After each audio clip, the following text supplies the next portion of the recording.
गौरवे गौरचन्द्राय राधिकायै तदालये कृष्णाय कृष्णभक्ताय तद्भक्ताय नमो नमः। वन्दे अहं श्रीगुरो श्रीयुतपदकमलं श्रीगुरून् वैष्णवांश्च श्रीरूपं साग्रजातं सहगण रघुनाथान्वितं तं सजीवं साद्वैतं सावधूतं परिजनसहितं कृष्णचैतन्यदेवं श्रीराधाकृष्णपादं सहगण ललिता श्रीविशाखान्वितांश्च। नमो ॐ विष्णुपादाय कृष्णप्रेष्ठाय भूतले श्रीमते भक्तिवेदान्त स्वामिनिति नामिने। नमस्ते सारस्वते देवे गौरवाणी प्रचारिणे निर्विशेष शून्यवादी पाश्चात्यदेशतारिणे। आजानुलम्बित भुजौ कनकावदातौ संकीर्तनैकपितरौ कमलायताक्षौ विश्वम्भरौ द्विजवरौ जुगधर्मपालौ वन्दे जगत्प्रियकरौ करुणावतारौ।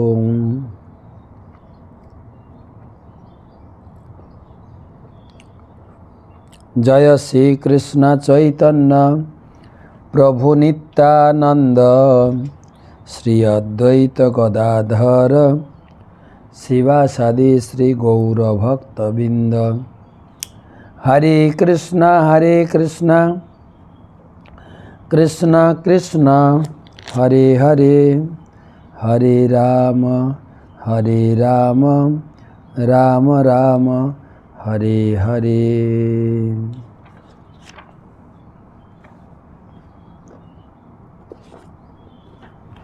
ओम नमो भगवते वासुदेवाय, ओम नमो भगवते वासुदेवाय, ओम नमो भगवते वासुदेवाय। नारायणं नमस्कृत्य नरं चैव नरोत्तमं देवीं सरस्वतीं व्यासं ततो जयमुदीरये। जत्पादपङ्कजपलाशविलासभक्ता रक्ताशयं कर्माशयं ग्रथितमुद्ग्रथयन्ति सन्तः तदन्नरिक्तमतयो जतयोऽपि रुध्य शतगुणास्तमरणं भज वासुदेवं।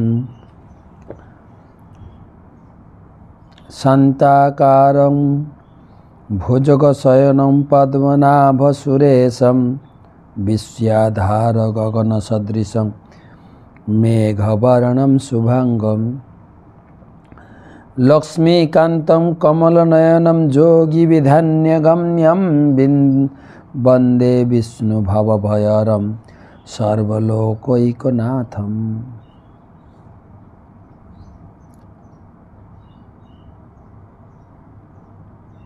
तमादिदेवं करुणानिधानं तमालवर्णं सुहितावतारम् अपार संसार समुद्रसेतुं भजामहे भागवत स्वरूपम। गंधराज श्रीमद्भागवतम चतुर्थ स्कंधे षड्विंशति अध्यायेर आज के चतुर्दश श्लोक आलोचना प्रसंग पुरंजनेर उपाख्यान से उपलक्षे आमादेर आज के 870तम भागवत रसमाधुरी सेमिनार সেমিনারে উপস্থিত সমস্ত ভক্তমণ্ডলী, মমতাময়ী মাতৃমণ্ডলী সকলকে জানাই ইসকন ভাগবত রসমাধুরী গ্রুপের পক্ষ থেকে আন্তরিক প্রীতি, শুভেচ্ছা, অভিনন্দন।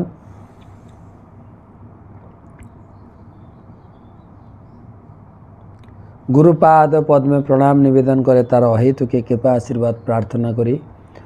নম ওং বিষ্ণুপাদায় কৃষ্ণপ্রেষ্ঠায় ভূতলে শ্রীমতে জয় পতাকা স্বামী নীতি নামিনে নম আচার্য পাদায় নিতাই কৃপা প্রদায়িনে গৌরকথা ধামদায় নগর গ্রাম তারিণী। भागवत महत्व उक्तं भागवतं नित्यं कृतं च हरिचिन्तयं तुलसी पसनं चैव धेनूनां सेवनं समम।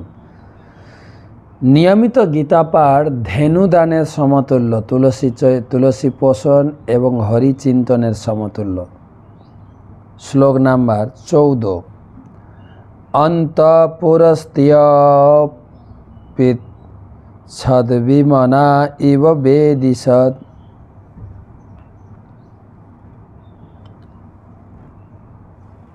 अपीव कुशलं राम शेषरीणां यथा पुरा अंतपुरस्त्रिय पृच्छत् विमना इव वेदिषत् अपीव कुशलं राम शेषरीणां यथा पुरा। তো আমরা যে রূপক কাহিনী শুনছি, পুরঞ্জন মৃগয়া করে পরিশ্রান্ত ক্লান্ত হয়ে বাড়ি ফিরেছেন। পুরঞ্জন মানে আত্মা, আত্মা বিভিন্ন প্রকার ভোগ বস্তু ভোগ উপভোগ করে এখন ক্লান্ত হয়ে রিটায়ার্ড লাইফ, অবসরপ্রাপ্ত, এবং গৃহে ফিরে এসে অর্থাৎ নিজের চেতনায় ফিরেছেন আর স্ত্রীকে খুঁজছেন, আপন স্ত্রী অর্থাৎ নিজের বুদ্ধি।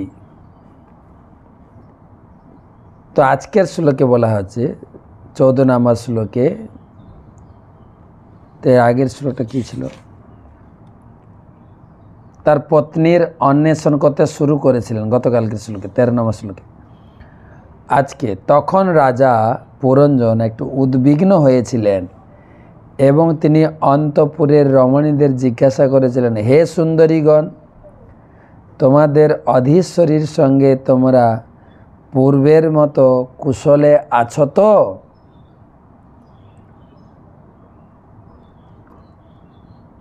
অন্যান্য রমণীরা কারা, সেই সম্বন্ধে কাকে বোঝানো হয়েছে এখানে আলোচনা হবে।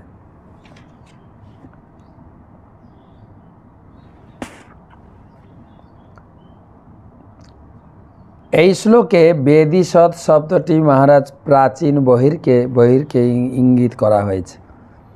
কেউ যখন ভগবত ভক্তের সঙ্গ প্রভাবে অনুপ্রাণিত হন এবং কৃষ্ণ ভাবনাকে জাগরিত করেন, তখন তিনি ইচ্ছা, অনুভূতি, চিন্তা এই কার্যকলাপ সম্বন্ধে বিবেচনা করেন, স্থির করেন যে তিনি কি জাগতিক কার্যকলাপে যাবেন নাকি আধ্যাত্মিক চেতনায় অটল থাকবেন।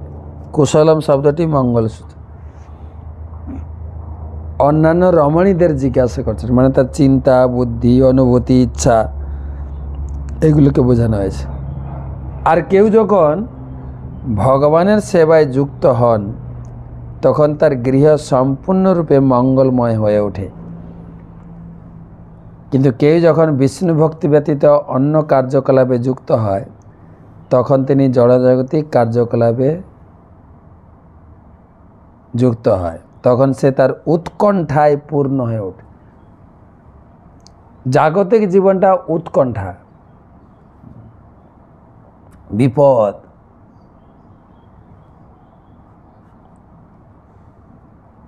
আমাদের এপিজে আব্দুল কালাম উনি বলেন, জীবনে যে আঘাত পেয়েছ সেটা ভুলে যাও, কিন্তু আঘাত থেকে যে শিক্ষা পেয়েছ সেটা ভুলো না।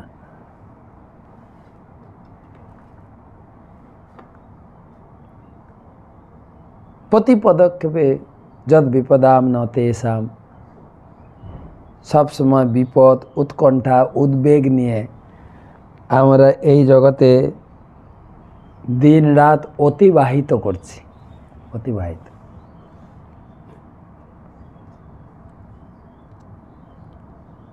সুস্থ মস্তিষ্ক সম্পন্ন মানুষের কর্তব্য হচ্ছে তার মনের সঙ্গে পরামর্শ করা, চিন্তা, অনুভূতি, ইচ্ছা, মনের এই কার্যকলাপগুলিকে কীভাবে সদ্ব্যবহার করা যায় তা স্থির করা। এগুলো হচ্ছে বুদ্ধির সখী। চিন্তা, অনুভূতি, ইচ্ছা, উদ্বেগ।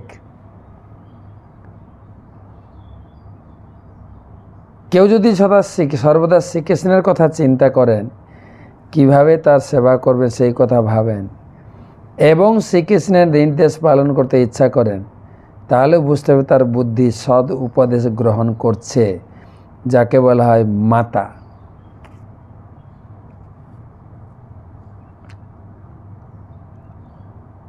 যদিও রাজার শ্রান্তি দূর হয়েছিল, তবু তিনি তার পত্নীর খোঁজ করছিলেন, এইভাবে পরামর্শ করছিলেন, চিন্তা করছিলেন, ইচ্ছা করছিলেন কিভাবে তিনি তার উত্তম চেতনায় ফিরে যেতে পারেন। এই মন পরামর্শ দিতে পারে যে বিষয় ভোগের ফলে সুখী হওয়া যায়, কিন্তু যিনি কৃষ্ণ ভক্তির মার্গে অবস্থিত হয়েছেন তিনি জড়জাগতিক কার্যকলাপের মাধ্যমে সুখ ভোগ করার চেষ্টা করে না। সে কথা গীতায় 3 অধ্যায়ে 59তম শ্লোকে বলা হয়েছে, বিষয়া বিনির্বর্তন্তে নিরাহারস্য দেহিন রসোবর্জম রসোপস্য পরম দৃष्ट्वा নিবর্ততে।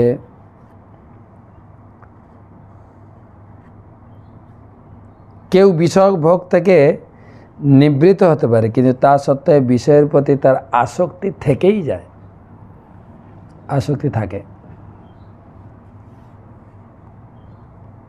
কিন্তু কেউ যেন উচ্চতর স্বাদ লাভ করে নিম্নতর বিষয়ের কার্যকলাপ থেকে নিবৃত হয়, তখন তার চেতনা স্থির হয়।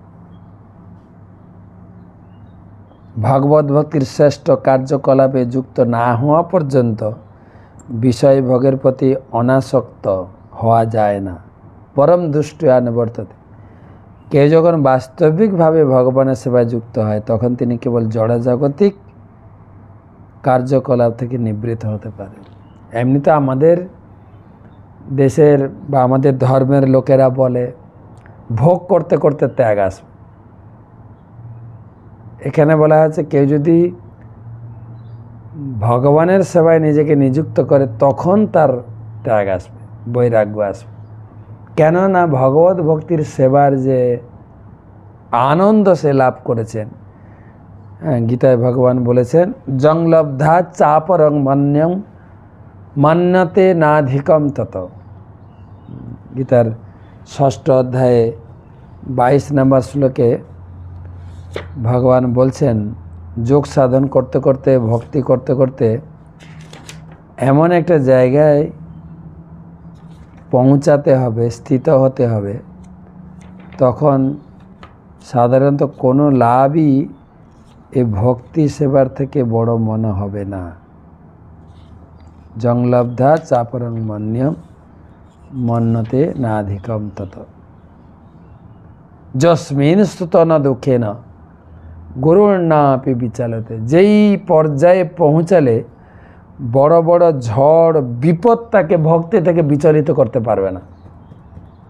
যদিও বলা আছে ভক্তি হচ্ছে অবিচলিত এবং অপ্রতিহতা, আর সেটা তখনই সম্ভব যখন ভগবানের কৃপা লাভ হয়েছে বা ভক্তিতে সম্পূর্ণরূপে যুক্ত হয়েছে, তখন তার পক্ষে।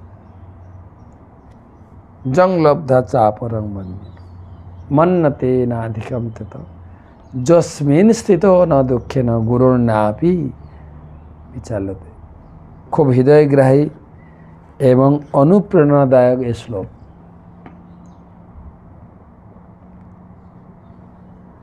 কেউ যদি ভগবত ভক্তিতে যুক্ত হয়, যেরকম প্রভুপাদ আমেরিকায় যখন প্রচার করছিলেন বড় বড় ধনী বাড়ির ছেলে সব হিপি হয়ে মদ্যাসক্ত নেশাসক্ত হয়ে রাস্তায় পড়েছিল। প্রভুপাদ তাদেরকে কৃষ্ণ ভক্তিতে যুক্ত করেছিলেন। তারা প্রশ্ন করছিল, এই যে আমরা যে মদ পান করি, যে নেশাটা লাগে, তোমার এই হরিনাম করলে কী লাভ হবে? প্রভুপাদ এইটাই বুঝেছে, তোমাদের মদ খেলে নেশা লাগে না? হ্যাঁ, কিন্তু সেই নেশা কিছুক্ষণের জন্য, 2 ঘন্টা 3 ঘন্টা, কিন্তু এই হরির নামের নেশা আনন্দাম্বুধি বর্ধনম প্রতিপদম পূর্ণামিতম আস্বাদনম। এই আনন্দের ঢেউ তরঙ্গ জীবনকে আন্দোলিত করবে, সে হচ্ছে ভক্তি। 15 নম্বর শ্লোক, ন তথৈতর্হি রোচন্তে গৃহেষু গৃহসম্পদঃ যদি ন সৎগৃহে মাতা পত্নী বা পতিদেবতা ব্যঙ্গেরথ ইব প্রাজ্ঞ কো নামাসিত দীনবৎ। ন তথৈতর্হি রোচন্তে গৃহেষু গৃহসম্পদঃ যদি ন সৎগৃহে মাতা পত্নী বা পতিদেবতা ব্যঙ্গেরথৈব প্রাজ্ঞ নো নামাসিত দীনবৎসল।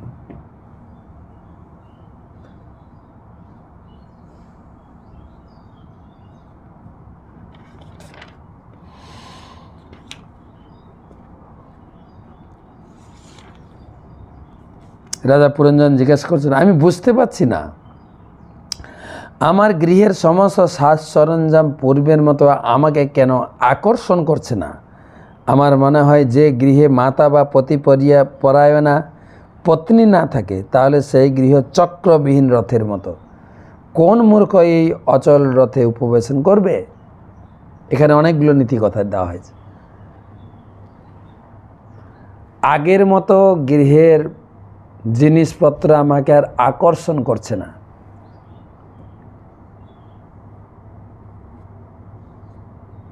আর যে গৃহে সুশীলা পত্নী এবং স্নেহময়ী মা থাকেন না, সেই গৃহটা শূন্য। চাণক্য পণ্ডিত, রাজনীতিজ্ঞ চাণক্য পণ্ডিত বলেছে, মাতাজস্য গৃহে নাস্তি ভার্যা চ প্রিয়বাদিনী অরণ্য তেন গন্তব্যম যথারণ্যম তথা গৃহম। এই শ্লোকটা আমি অনেকবার আমার ক্লাসে আলোচনা করেছি। যার বাড়িতে মা নেই, মাতা যস্য গৃহে নাস্তি ভার্যা চ অপ্রিয়বাদিনী, এখানে অনেক মায়েরা আছেন, ভার্যা স্ত্রী, অনেকের স্ত্রী, তো কটূক্তি করে বলা হয়েছে যার বাড়িতে মা মারা যায়। মা হচ্ছে জীবনের সুখের আধার বা উৎস। তো মা যখন এই জগৎ থেকে বিদায় নেয়, তখন সাধারণত ছেলের বয়স 40, 45, 50 হয়ে যায়।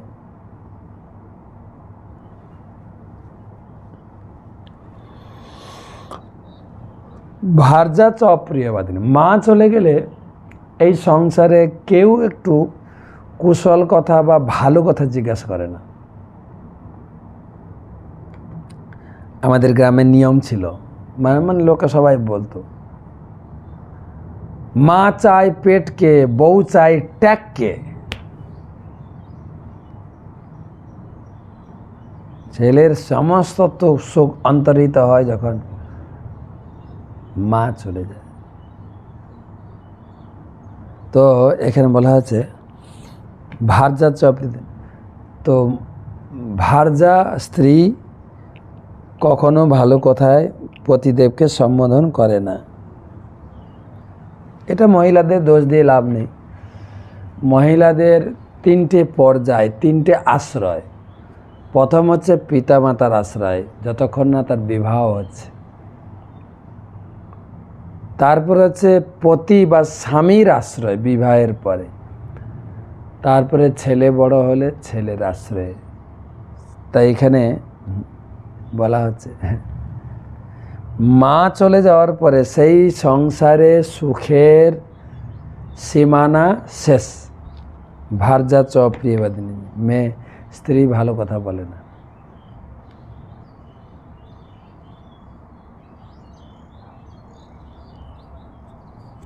অরণ্যতেন গন্তব্য, তার তখন বনে যাওয়া উচিত। কেন বনে যেরকম হিংস্র জন্তু জানোয়ার থাকে না, তার বাড়িটাও মা চায় পেটকে, স্ত্রী চায় ট্যাগকে।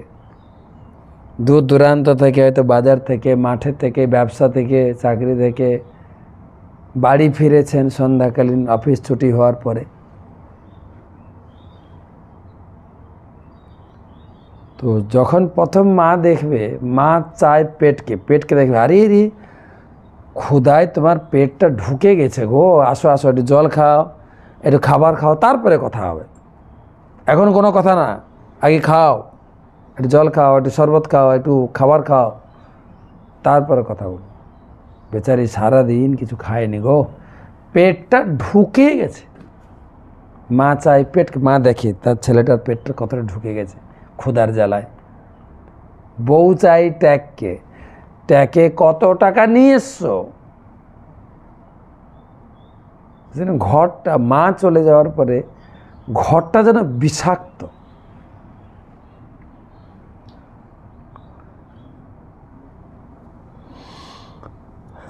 যার গৃহে মাতা নেই, তার পত্নী অপ্রিয় ভাসিনী।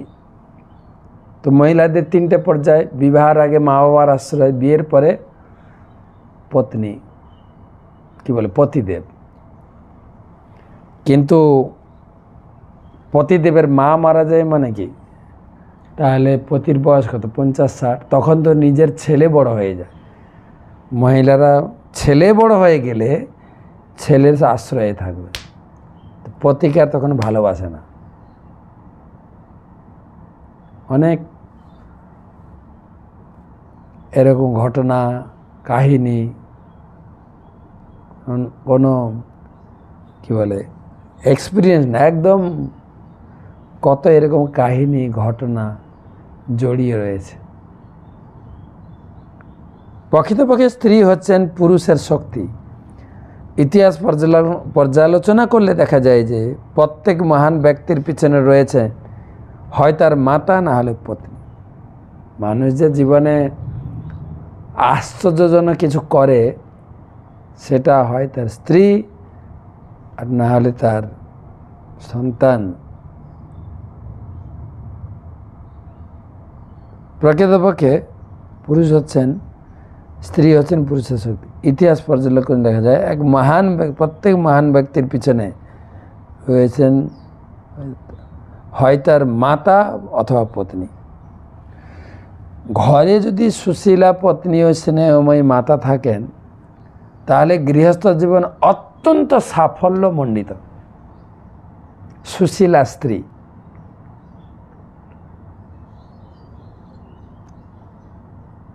সুশীলা স্ত্রীর কার্যকলাপ যে পুরো গৃহটাকে সুখ সমৃদ্ধিতে ভরিয়ে তোলে।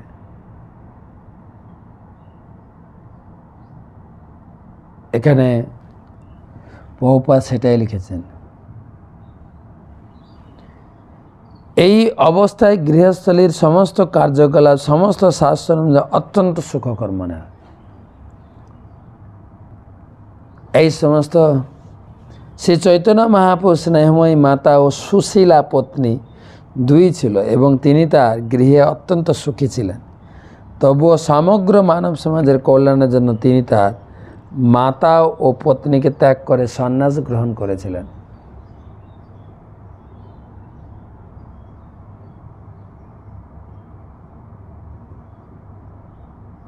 প্রশ্ন আসতে পারে না, বাড়িতে সুশীলা স্ত্রী বিষ্ণুপ্রিয়া দেবী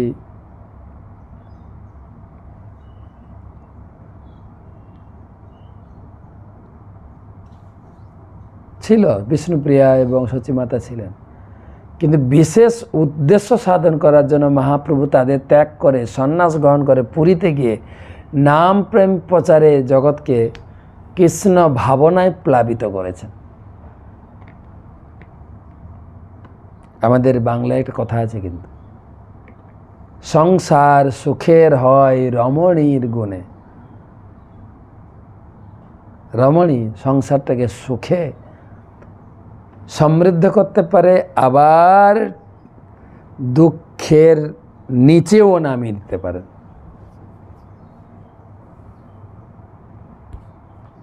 পক্ষান্তরে বলা যায় যে গৃহে পূর্ণরূপে সুখী হতে গেলে স্নেহময়ী মাতা ও পত্নী উভয় আবশ্যক। বিয়ে করুন সবাই, সুশীলা পত্নী পেলেও আপনার জীবন সার্থক হয়ে যাবে।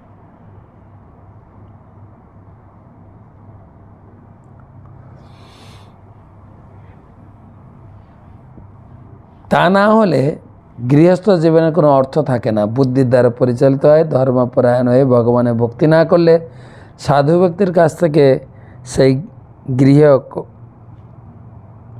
সে সাধু ব্যক্তির কাছে তার সেই গৃহ কখনই সুখকর হতে পারে না। পক্ষান্তরে বলা যায় যে গৃহে যদি স্নেহময়ী মাতা ও সুশীলা পত্নী থাকে, তাহলে গৃহত্যাগ করার পর সন্ন্যাস গ্রহণ করার কোনো প্রয়োজন হয় না।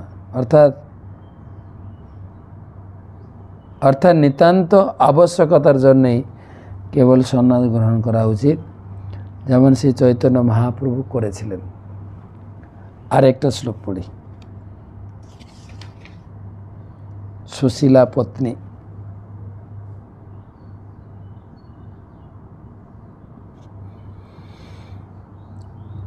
ক বর্ততে সা ললনা মজ্জন্তং ব্যসনার্ণবে মামু ধরতে প্রজ্ঞাম দীপায়ন্তি পদে পদে। ক বর্ততে সা ললনা মজ্জন্তং ব্যসনার্ণবে।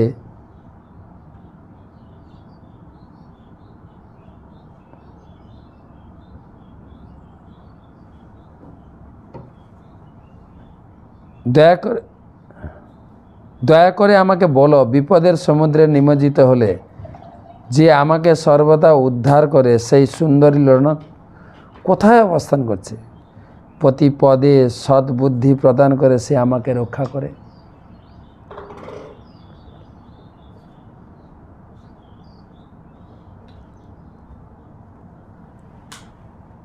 সবসময় আমাদের এই রূপক কাহিনীটাকে ধরে রাখতে হবে। কিন্তু বুদ্ধি বিভিন্ন প্রকার জাগতিক ভোগ বাসনা বৃদ্ধি করার পরে সে ফিরে এসে গৃহে, অর্থাৎ সে চেতনা ফিরে পেয়েছে, সে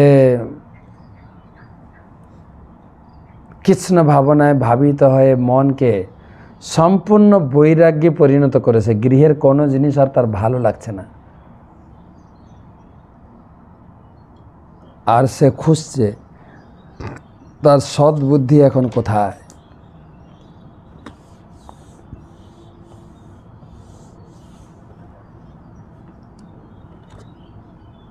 মাতা এবং সুশীলা পত্নী।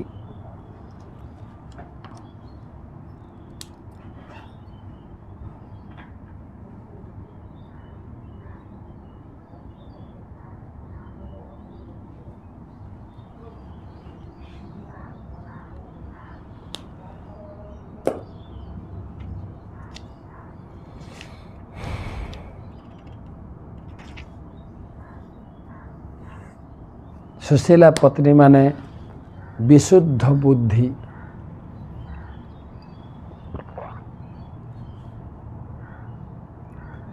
আর মাতা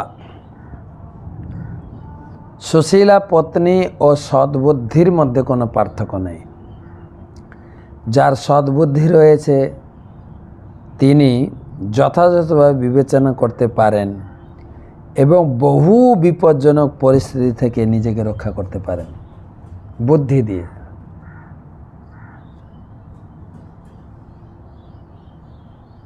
যেরকম আমাদের সেই শেয়াল বুদ্ধি দিয়ে কিভাবে বাঘের হাত থেকে বেঁচে গেল, আমরা ছোটবেলায় সে গল্প পড়েছি না, বুদ্ধির যস্য বলম তস্য। তাই বুদ্ধিকে ভালোভাবে শুদ্ধ করতে হবে, ভগবান সেবায় লাগিয়ে এবং সেই শুদ্ধ বুদ্ধির শক্তিতে আপনি নিজে অনেক অনেক বিপজ্জনক পরিস্থিতি থেকে নিজেকে রক্ষা করতে পারবেন।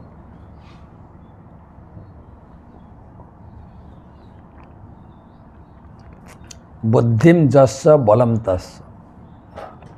মনে পড়েছে কাহিনী, ছোটবেলায় আমরা স্কুলে পড়েছিলাম। একটা জঙ্গলে একটা বাঘ ছিল। সে নিয়ম করেছিল প্রতিদিন একটা করে পশু তার মুখে আসবে, যদি অন্যথা হয় তাকে সে উপযুক্ত শাস্তি দেবে। কিন্তু একদিন শিয়ালের পালা পড়েছে, তাকে বাঘের মুখে যেতে হবে। ও বলছে ঠিক আছে বাঘের মুখে তো যাবো, একটু বুদ্ধি খাটিয়ে দেখি। আর যেতে এই বুদ্ধি চিন্তা করতে করতে অনেক লেট হয়ে গেছে, অনেক লেটে পৌঁছেছেন। আর দেখি বাঘ রেগে মেগে আগুন। এ অত্যন্ত কাকুমাকু হয়ে শিয়াল বলছেন, রাজামশাই কি করব, আমি যখন রাস্তায় আসছিলাম তখন আপনার মতো আরেকটা বাঘ, সে বলছে আমি বনের রাজা। এই বলে সে আমাকে আমার পথ আটকে দিল। আমি কোনো রকম এদিক ওদিক ঘুরে টুরে আপনার কাছে এলাম, তাই অনেক লেট হয়ে গেল। এই কথা শুনে বাঘ মশাই বলছে, আরে এই জঙ্গলে তো আমি একমাত্র বাঘ, এখানে আবার দ্বিতীয় বাঘ কি কোথায়? বলে হ্যাঁ ছিল। বলে কোথায় সে? বলে চলুন আমার সঙ্গে, আমি দেখাবো। তখন একটা মরা কুয়ার কাছে নিয়ে এসে দিয়ে শিয়াল বলছে, এই যে ভিতরে বাঘটা। আরে উপর থেকে যখন কুয়ার দিকে তাকিয়েছি, কুয়ার ভিতর তার জলের উপরে প্রতিচ্ছবি ভেসে উঠেছে। আর এখানে রাগ যখন চোখ মুখ ফুলিয়ে করে, ওটাও প্রতিবিম্ব তাই।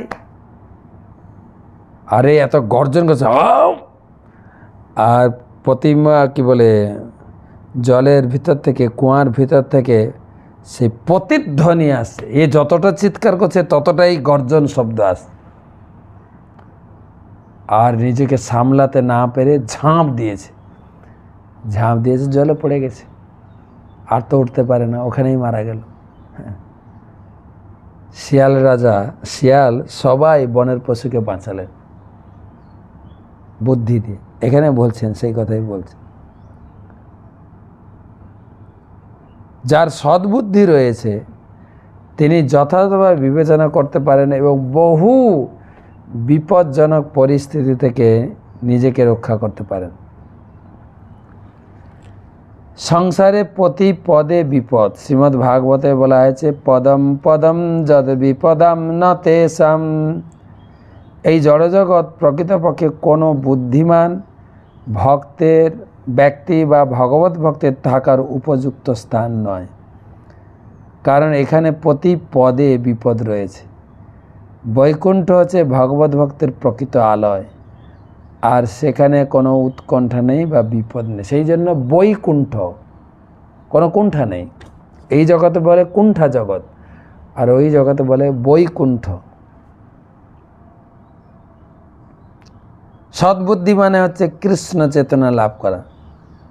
চৈতন্য চরিতামৃতে মহাকাব্যে বলা হয়েছে, যেই জন কৃষ্ণ ভজে সে বড় চতুর। কৃষ্ণ ভক্তিপরায়ণ না হলে তাকে বুদ্ধিমান বলা যায় না। যশাস্তি ভক্তি ভগবত্ত কিঞ্চনা সর্বৈ গুণৈস্তত্র সমাসতে সুর। যিনি ভগবান কৃষ্ণের ভক্ত হয়েছেন, কৃষ্ণ ভক্তি করেন, তিনি হচ্ছেন সব থেকে বড়। যে ভজে সে বড়, অভক্তহীন ছাড়। আর এখানে শ্লোকে বলা যায়, যেই জন কৃষ্ণ ভজে সে হয় চতুর, আর যে কৃষ্ণ ত্যাজে সে হয় ফতুর। কৃষ্ণ ভক্তিপরায়ণ না হলে তাকে বুদ্ধিমান বলা যায় না। এখানে আমরা দেখছি যে রাজা পুরঞ্জন তার সুশীলা পত্নীর অন্বেষণ করছিলেন, যিনি এই জড়জগতের সমস্ত বিপজ্জনক পরিস্থিতিতে সর্বদা তাকে সাহায্য করেছে। পূর্বে বিশ্লেষণ করা হয় যে প্রকৃত পত্নী হচ্ছেন ধর্মপত্নী। ধর্ম অনুসারে বিবাহ অনুষ্ঠানের মাধ্যমে যখন স্ত্রীকে অঙ্গীকার করা হয় তখন তার থেকে উৎপন্ন সন্তান পিতার সম্পত্তির উত্তরাধিকারী হন, কিন্তু অবিবাহিতা পত্নী থেকে উৎপন্ন সন্তান সম্পত্তির উপর কোনো প্রকার অধিকার থাকে না। ধর্মপত্নী শব্দটি পতিব্রতা পত্নীকেও বোঝায়। পতিব্রতা পত্নী হচ্ছেন তিনি যার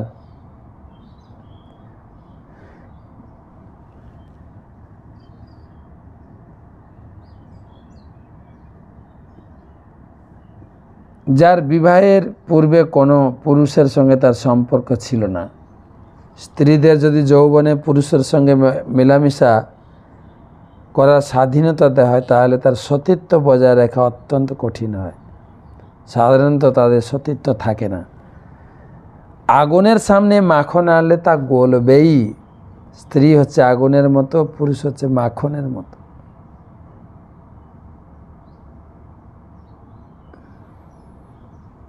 কিন্তু কেউ যদি ধর্ম অনুসারে বিবাহের মাধ্যমে পতিব্রতা স্ত্রী প্রাপ্ত হলে তাহলে তিনি তাকে জীবনের বহুপত্নী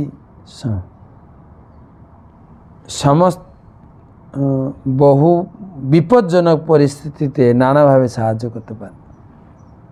প্রকৃতপক্ষে এই প্রকার পত্নী সমস্ত সদ্বুদ্ধির উৎস হতে পারে। এই প্রকার সুশীলা পত্নী সহ সমস্ত পরিবার যখন ভগবানের সেবায় যুক্ত হয় তখন তারা ওই গৃহস্থ আশ্রমে পরিণত হয়।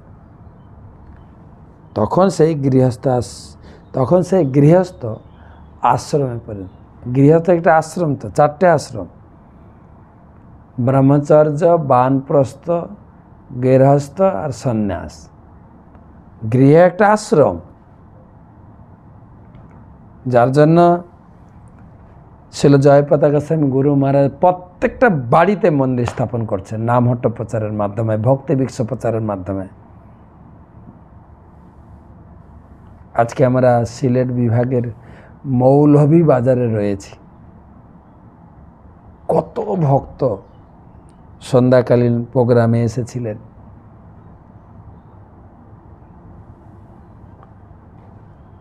তারা ইনভাইট করছেন আমার বাড়িতে আসুন। তারা সাহস করছেন যে আমরা যেহেতু মন্দিরে থাকি, তার বাড়িটাও একটা সুন্দর মন্দির। প্রত্যেক বাড়িতে রাধাকৃষ্ণ, কোনো বাড়িতে জগন্নাথ বলদেব সুভদ্রা মহারানী, কোনো বাড়িতে গৌর নিতাইয়ের বিগ্রহ, কোনো বাড়িতে কোনো বিগ্রহ নেই, কেবল ফটো রেখে পূজা করে। তাও মন্দিরটা কত সুন্দর। আশ্রম, গৃহস্থ আশ্রম, ব্রহ্মচারী আশ্রম, আশ্রমের যে পরিকাঠামো সেটা সকলকে, সব লোকেদের জন্য সমান। বানপ্রস্থার সন্ন্যাস আশ্রম, অর্থাৎ বাড়িটা মন্দির। পুরো বাড়িতে ভগবানের বিভিন্ন লীলার ছবি, বিভিন্ন অবতারের ছবি, বুদ্ধ অবতার, কল্কি অবতার, মৎস্য, কুর্ম, রাম অবতার, নরসিংহ, বামন। এই নরসিংহ চতুর্থী আসছে দুদিন পরে মানে পরশু দিন। কালকে আমি নরসিংহ চতুর্দশী ব্রত কথা শোনাবো। গত রোববার তো নরসিংহ চতুর্দশী ব্রত সম্বন্ধে টক শো শুনেছেন। এই ব্রত নরসিংহদেবের কাহিনী ভাগবতমের 7ম স্কন্ধে, পুরো বইটা নরসিংহ কথা। প্রহ্লাদ মহারাজ কীভাবে তপস্যা করলেন, এসব বর্ণনা।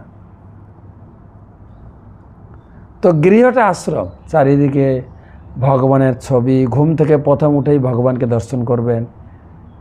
ঘরে ঢুকতে, ঘরের সামনে, রান্নাঘরে, সব জায়গায় ভগবান।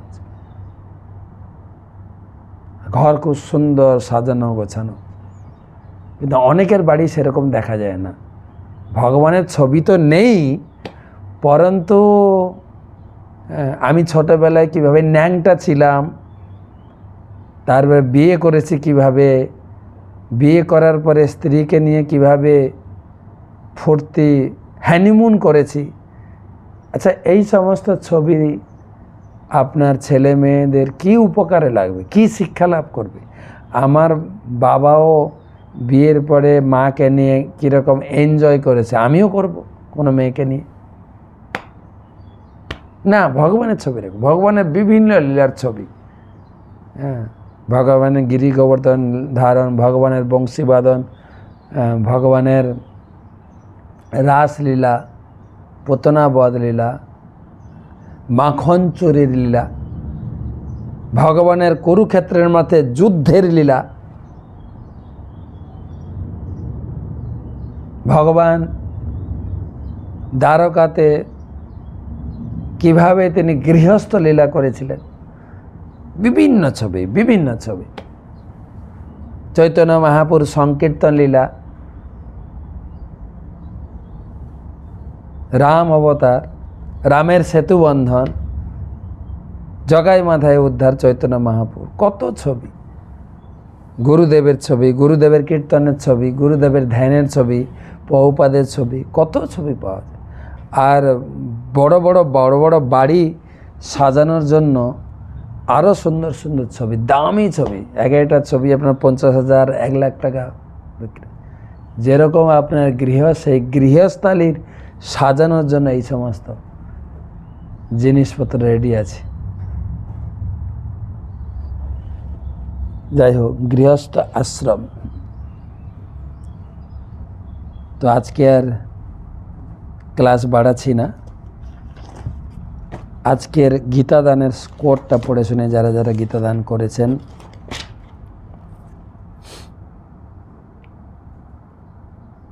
জাহ্নবী নিমাই প্রিয়া মাতাজি সুরাট থেকে 3,50,000 টাকায় টিওভিপি সেবা।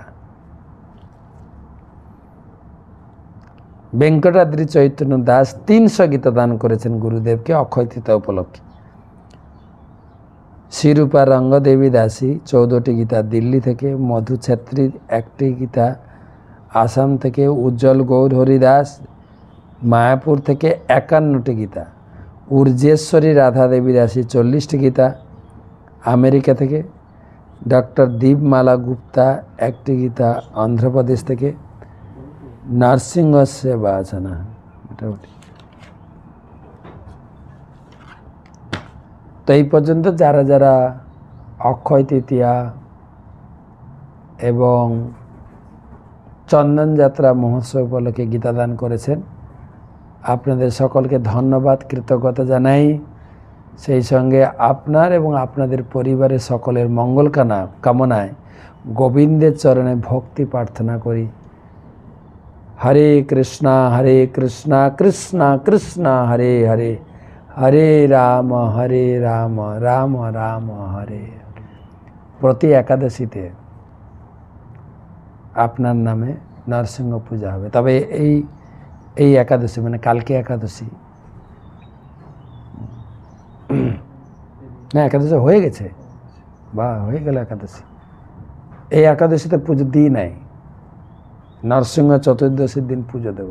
হ্যাঁ, শাস্ত্রে বলছে একটা নরসিংহ চতুর্দশী 1000 একাদশীর ফল লাভ হয়। সেই জন্য নরসিংহ চতুর্দশীর জন্য এই একাদশী পুজোটা হয়নি।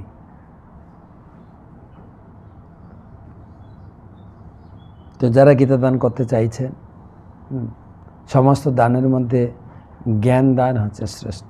আমার হোয়াটসঅ্যাপ নাম্বারে যোগাযোগ করবেন। সকালে ভালো থাকেন, সুস্থ থাকেন, সুরক্ষিত থাকেন। জয় শ্রী রাধে।